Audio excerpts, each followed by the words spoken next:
नमस्कार किसान साथियों, स्वागत है आप सभी लोगों का हमारे YouTube चैनल भारतीय किसान पर। किसान साथियों, आज की वीडियो में हम बात करने वाले हैं कि हमारे किसान भाई धान की फसल को लगाने के बाद उसमें किल्लों की संख्या अधिक से अधिक कैसे लें, और किसी किसान भाई का बजट कम है, वो DAP नहीं डाल सकता है, तो वो अन्य खादों को किन किन खादों को डालकर अपनी धान की पैदावार अच्छी ले सकता है और किल्लों की संख्या में भी अच्छी वृद्धि कर सकता है। इस बारे में हम पूरी बात करेंगे, तो वीडियो में अंत तक ज़रूर बने रहें।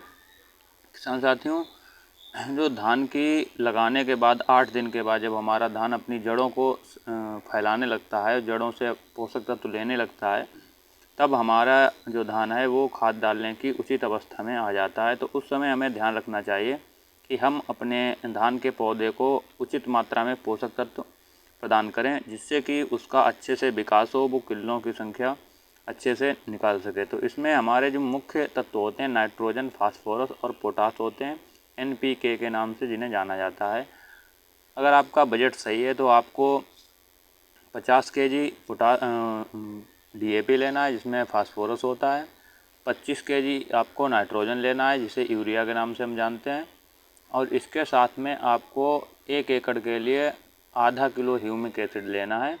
ह्यूमिक एसिड आपने अगर नाम सुना हो तो ह्यूमिनोज के नाम से जाना जाता है। ह्यूमिनोज 98 आता है, ये ब्लैक गोल्ड करके आता है, किसी भी नाम से आप देख सकते हैं। काला काला निकलता है जब आप इसको खोलेंगे, और यूरिया के ऊपर जैसे ही इसको आप डालेंगे तो ये यूरिया में चिपकने लगता है। तो ये आपको 500 ग्राम लेना है प्रति एकड़ के हिसाब से। इससे जो आपके पौधे की जड़ें हैं वो बहुत अच्छे से विकास करती हैं, जिससे वो पोषक तत्वों को अच्छे से ग्रहण करता है।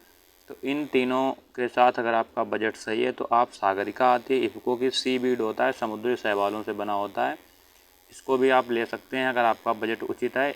इन चारों को अगर आप मिला देते हैं, phosphorus, DAP 50 kg, 25 kilo urea, 500 ग्राम ह्यूमिक और 10 किलो की पैकिंग में सागरिका आता है। 1 एकड़ के लिए आप 5 किलो भी डाल देंगे तो बेहतरीन काम करेगा। 1 एकड़ में तो 5 किलो आप सागरिका लें। इन चारों को आप मिलाकर डाल देंगे, आपके खेत में किल्लों की संख्या बहुत बेतादाद हो जाएगी। आप सोच नहीं पाएंगे, इतना अच्छा आपका फसल हो जाएगा। जो भी देखेंगे वो आपसे एक बार ज़रूर पूछेंगे कि आपने अपनी फसल में क्या लगाया है।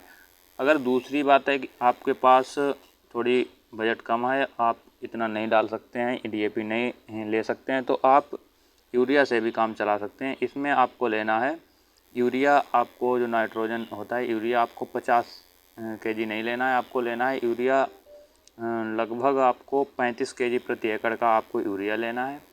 उसके साथ में आपको जिंक सल्फेट मोनोहाइड्रेट नाम से आता है, 33% वाला आपने नाम सुना हो, जिंक 33% जिंक सल्फेट नाम से आता है। इसको आपको लेना है 5 kg। इसमें आपको 3 kg जिंक 1 एकड़ में डालना है। इसके साथ में आपको 500 ग्राम ह्यूमिक एसिड लेना है और 5 किलो आपको सागरिका लेना है। आप DAP नहीं डालना चाहते हैं या नहीं मिल रही है, कोई भी समस्या है DAP की, तो आप 500 ग्राम ह्यूमिक एसिड लें। 30 से 35 किलो प्रति एकड़ के हिसाब से आप यूरिया लें, और 3 से 5 किलो प्रति एकड़ के हिसाब से, जैसा भी आपका बजट हो, जिंक सल्फेट लें 33% वाला। इसमें सल्फ़र भी होता है 15%, ये देख सकते हैं आप, सल्फ़र 15% एक्स्ट्रा। इन तीनों को मिलाकर आप अपने खेत में, और सागरिका 5 किलो हो सके तो लें, अगर आपको बजट हो, ना हो सके तो रहने दें। इनको मिलाकर अगर आप अपने खेत में डाल दें, तब आप देखेंगे कि आपको 10 दिनों के अंदर आपकी फसल में बहुत अच्छा ग्रोथ देखने को मिलेगी, कल्लों की संख्या बहुत अधिक देखने को मिलेगी, और किसी भी तरह की खेत में आपको कमी महसूस नहीं होगी। अगर किसी किसान भाई का बहुत ही कम बजट है, वो इतना भी नहीं बियर कर सकता है, तो आपको एक पैकेट लेना है, NPK 19-19 का आता है। 1 किलो का लगभग 150 रुपये का आता है। 1 किलो आप NPK 19-19 लें, और 250 ml सागरिका आती है बोतल वाली घुलित रूप में, उसको लें। इन दोनों को मिलाकर आप अपने फसल पर स्प्रे कर दें जब आपकी फसल 15 से 16 दिन की हो जाए। इससे भी आपके कलनों की संख्या और पौधे का विकास बहुत अच्छी तरह से होता है। तो जो भी आपको बजट के हिसाब से बेटर लगे, तीनों में से आप कोई भी फार्मूला हमारा अप्लाई कर लें, आपको रिजल्ट बेहतरीन देखने को मिलेगा। हमारी जानकारी अच्छी लगी हो तो वीडियो को लाइक करें, चैनल पर पहली बार आए हैं चैनल को सब्सक्राइब करें। हमने अपनी पूरी जानकारी देने की कोशिश की है। अगर कोई कमी रह गई हो तो आप कमेंट बॉक्स में कमेंट करें, हम ज़रूर उत्तर देंगे आपका। वीडियो देखने के लिए सभी किसान भाइयों को धन्यवाद।